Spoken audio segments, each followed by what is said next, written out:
old life, if you listen very closely to me, I always said that if I was ever a single woman, the casting couch to my life would be the purple couch and this show. Do you remember me saying you that?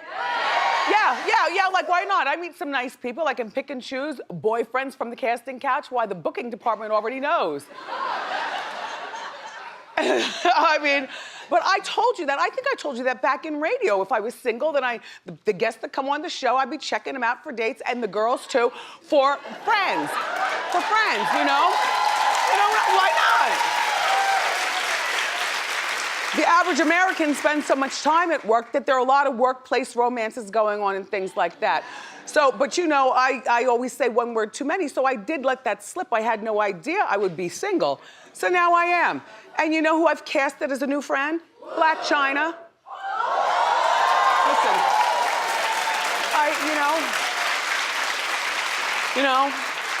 she really had an impact on me, and I think that she had one on you too.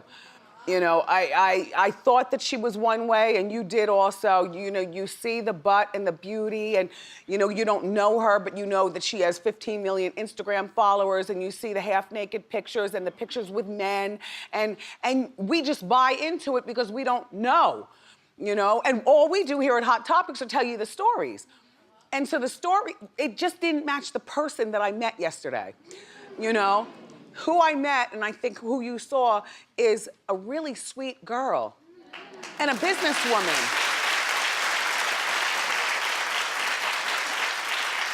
So, in my new life, I've casted her as my friend, and we went out last night.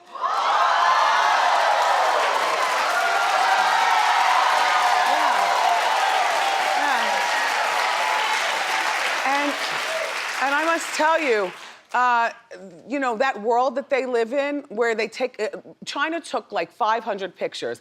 She's like, lean, Wendy. Oh, wait. Okay, wait, now hold on.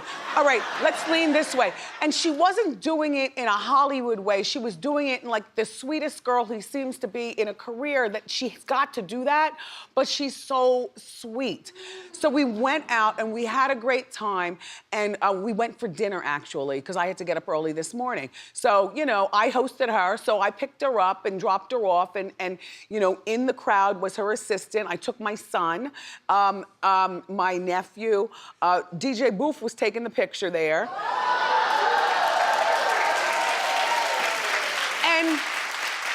And we went back to my favorite Mediterranean restaurant and we ate. Chyna and I have so much in common, it's ridiculous. Like, we were both complaining that the hot sauce wasn't as good as we would like it.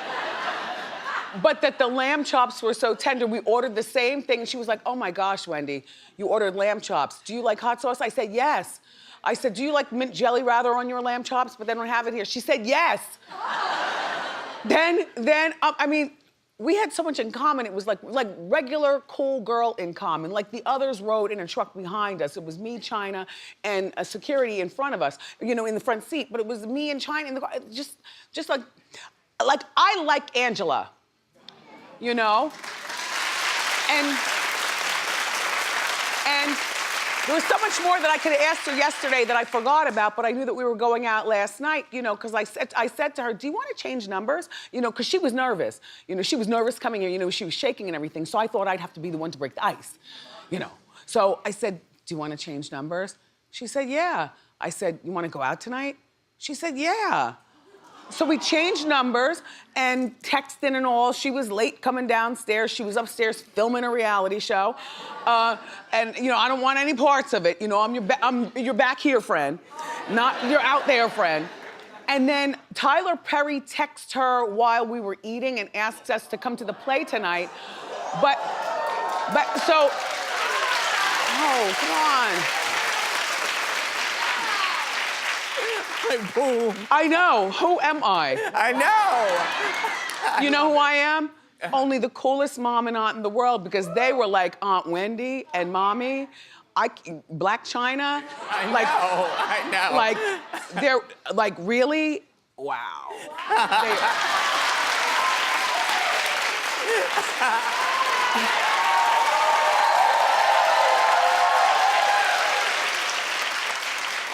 The boy is going through a lot. We go out to LA for a project for like a week in in June when our show is on hiatus because of the soccer, so we're going out there. I have a project to do and Chyna's like, Wendy, you gotta come by and we're gonna hang out. Like she's planning this whole LA thing. And I'm like, oh my gosh, Norman.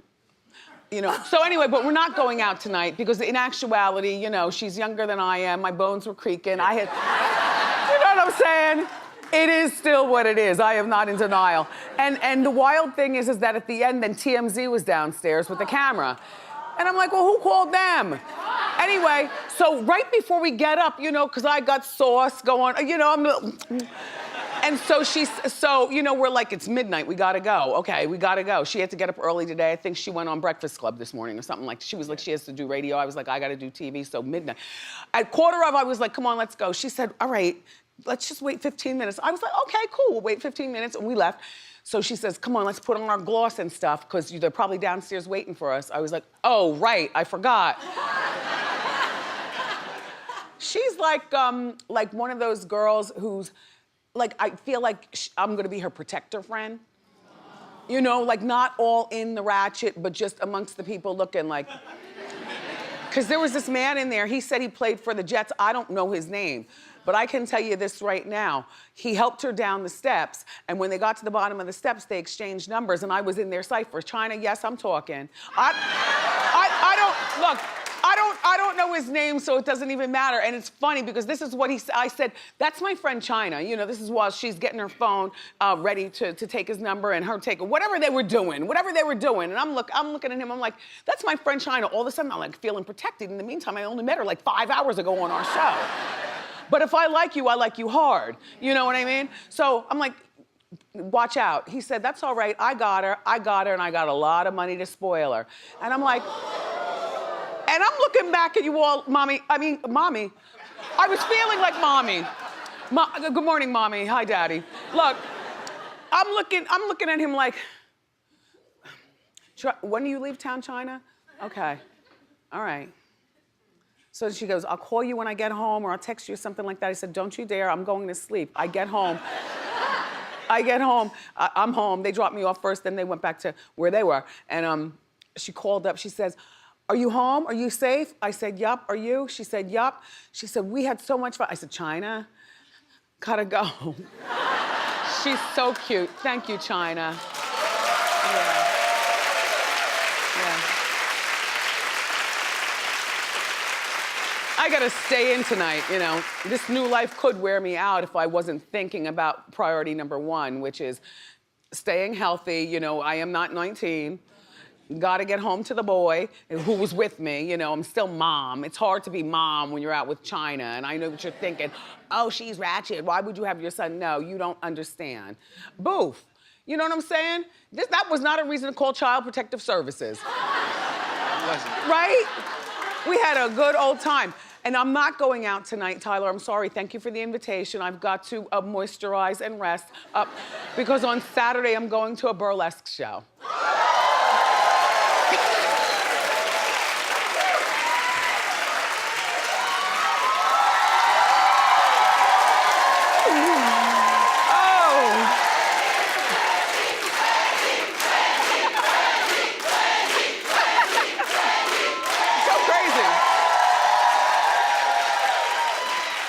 And one more note before we talk about Luanne and Bethenny.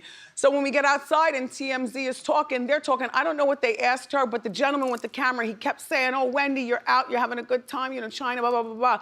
And he's like, so what's your type, Wendy? What's your type? And I said to him, and as my son is now getting in the car, because now we're all in the same car, and Boof is on his way home. They're getting in the car, I'm like, what's my type? My son is sitting there, I had to choose like a mom. I think I said, this is my type. I was talking to my son. I hope that they know what was my son. They don't think I'm dating an 18-year-old. I said, this is my type. But P.S., I don't have a type. I like them Indian and black and tall and short. I like them Asian. Just so you know, if you're looking for your role. So I did not see Housewives of New York last night, but the girls had a fight. Luanne de Lesseps, the Countess, who I love, I adore Countess, had a fight with Bethenny, who I now love because I've been forced to because of Jason. So Luanne invited the girls to a Halloween party where she performed her cabaret. Bethenny and the girls waited 3 hours for Luanne to hit the stage like she's Lady Gaga. Or Beyonce or something. Yo, Luanne. Everybody loves a cabaret show, and she really does put on a good show. Norman had gone to the show with my Hot Topics Bureau team, because I didn't go that night, and they said it was fantastic. I love a cabaret show. You eat, you drink, you have tables. It's an intimate atmosphere, and the star of the show actually comes over to your table and, you know, stretches across it and everything. You know, it's very personal. I love a cabaret show. So 3 hours she made everybody wait. She didn't come out to the audience and say hello. She was backstage getting ready the whole time. She didn't hit the stage until 3 hours later. And Bethenny had to go home to relieve Bryn's babysitter, her daughter. Bryn is only 7 or 8 years old. There she is. So Luanne didn't think it was a good enough reason for Bethenny to leave, to go and relieve a babysitter. So here's how it went down. I didn't know when you were going to come on because you said 11. You emailed and said 11. It was 11:30. But then you were later than 11:30. Well, I mean, I was hoping you would stay, you know. I mean, I love you, but I'm there for 3 hours. I had to let my babysitter go. I imagine a child at 8 years old by 11:30 is sleeping. Right, but then guess what? Tomorrow's school. So I would like to watch her wake up. I moved the performance from midnight. I came. I know, I'm glad and you're I left at 11:30. I came for 3.5 hours. Like, I don't think you're hearing me. No, you're doing your cabaret and your life, and I respect that, and I was there supporting that. No, I'm living my life, and you're not supporting it by saying to somebody to watch your daughter sleep. This is my life, the way that I'm living it right now. Guess what? Bethenny's right. You know?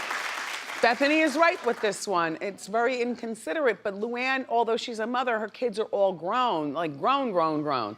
You know, and I think that Luanne was being, and Luanne, I love you, but I'm gonna call it the way I see it. You were being very insensitive. You know, you're newly single, like moi. And you're, no, look, and her kids are grown, like moi. So therefore, we have a whole different bon vivant about how we're gonna take on the city. And Bethenny is trapped with, you know, being single and still having to divide her time. Like, if you look at Bethenny's Instagram, she doesn't have pictures of Bryn on her Instagram like Jason's trying to accuse. You know, she's trying to make money hawking her products on Instagram, so you buy it so she can pay Jason's bills. And it's, do you understand, like, I don't fault Luanne, you know, but being a mother of you know, kids in their 20s is different being single than being a mother of an 8-year-old. And I get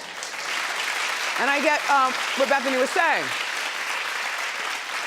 Bethenny can afford to have a live-in. Apparently, she does not have a live-in, which is to be applauded too. She's a real hands-on mother. Not to say there's anything wrong with having a live-in, but it's just she and Bryn against the world. So she had a regular babysitter like regular people have, and the babysitter had to be relieved. She could have called the babysitter and said, look, I'll give you an extra $100 an hour if you watch Bryn while I'm out here vodeo-doing. Bryn is asleep anyway, and by the way, can you come back in the morning and get Bryn dressed for school and take her? But she didn't do that. So, you know, just be a little bit more compassionate, Luanne. And hi, Bethenny. I still haven't heard from you, but I'm sure when you get a chance, you're gonna come around. How long does that cabaret show last? I would like to see that, you know? Yeah, I could stay until midnight, although I would be pissed, even with a grown-up. Like staying until, like waiting around for somebody for 3 hours. I couldn't do that even for you all's Beyonce or anybody. What? You let the burlesque show start late and watch who burlesques are behind out.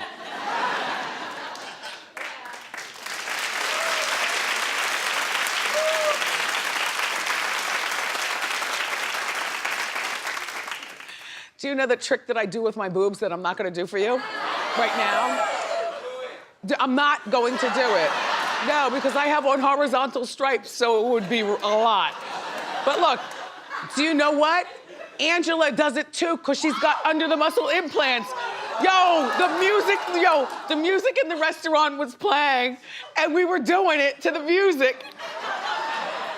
everybody was so embarrassed in a fun way, you know what I mean?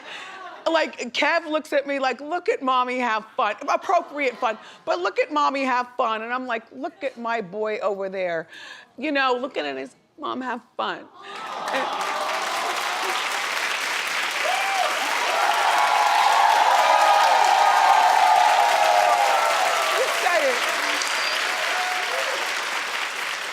I'm just saying. I'm not complaining or anything like that. I'm just saying, you know, it's just like nice. It's nice. Love you, Wendy. I love you more.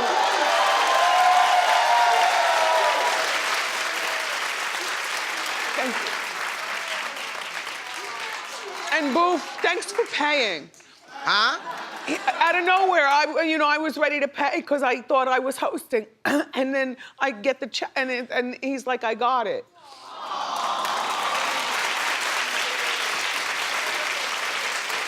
I don't know how much we're paying him, but thank you.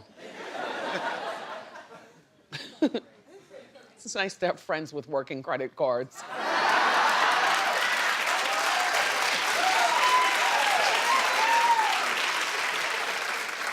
Sorry.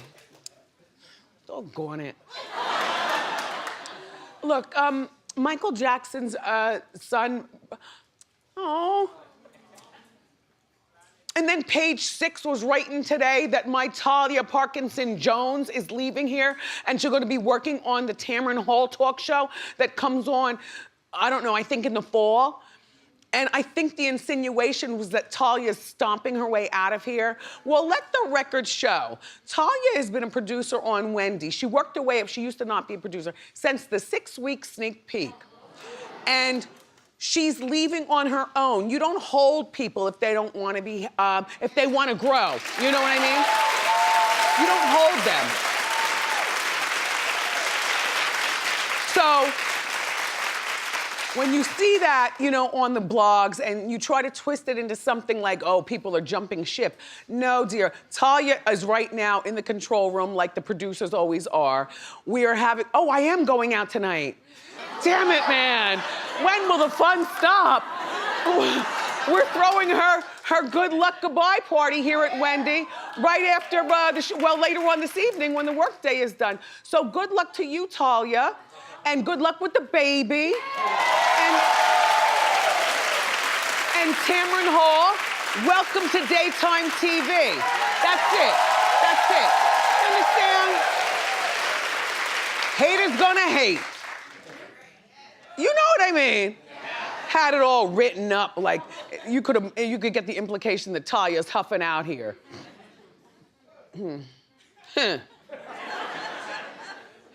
Why, this is the happiest place in the world. All right, look, stop. Look, I have to share something with you that is very, very important, and I am shocked that there's somebody new that I want to make friends with. No, not ooh. Totally not my type, and way too young. Blanket Jackson.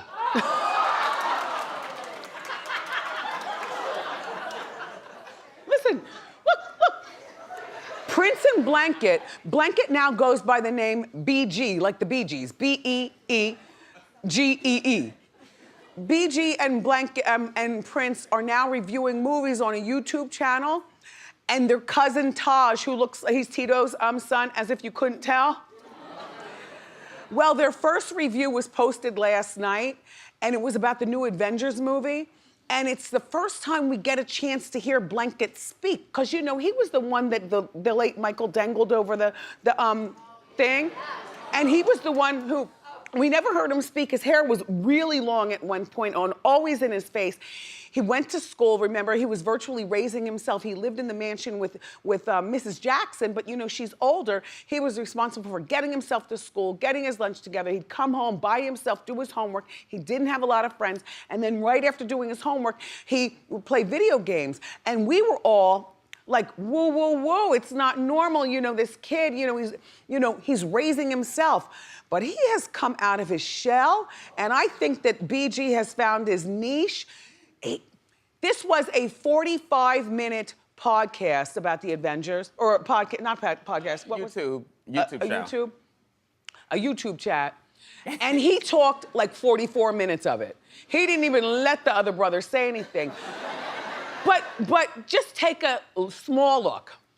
For a blockbuster franchise, like I think one of the things that separates them, like and why they're so loved and successful, is not just like that they're entertaining, but like in terms of acting, for blockbusters, they're way ahead of the curve. Like one of the best scenes in the movie to me was when he's talking to his mom in Asgard, and she says like, he's like, I'm not what I'm supposed to be, and the mom says, like everybody fails at what they're supposed to be. You have to decide who you want to be. I thought that was a great line. Yeah. That scene in Tokyo, if you might not notice it first, that's a one-take scene, which is crazy. One last thing, did you guys like the costume change? Like I love Captain America's. Iron Man's was great. It looked the most like comics Iron Man because like it's like a tank top look, and like the eyes and stuff had no red on it. Yeah, I thought that was pretty cool. Right? I mean, he totally, I see him as very likable. He clearly is, you know, one of these comic book geeks. I mean that in a good way. You know, that's what he likes to do. He saw the movie 3 times, because you might be saying, well, it's a little late to be reviewing Avengers, but he wanted to give you his accurate point of view. And I'll tell you, that kid is really into it. You know, we should have him review movies here on Wendy. That's why I was saying I think we should be friends, you know? Blanket. I like his delivery. I like his look. You know, he's good. Is he good at that, or is he good at that?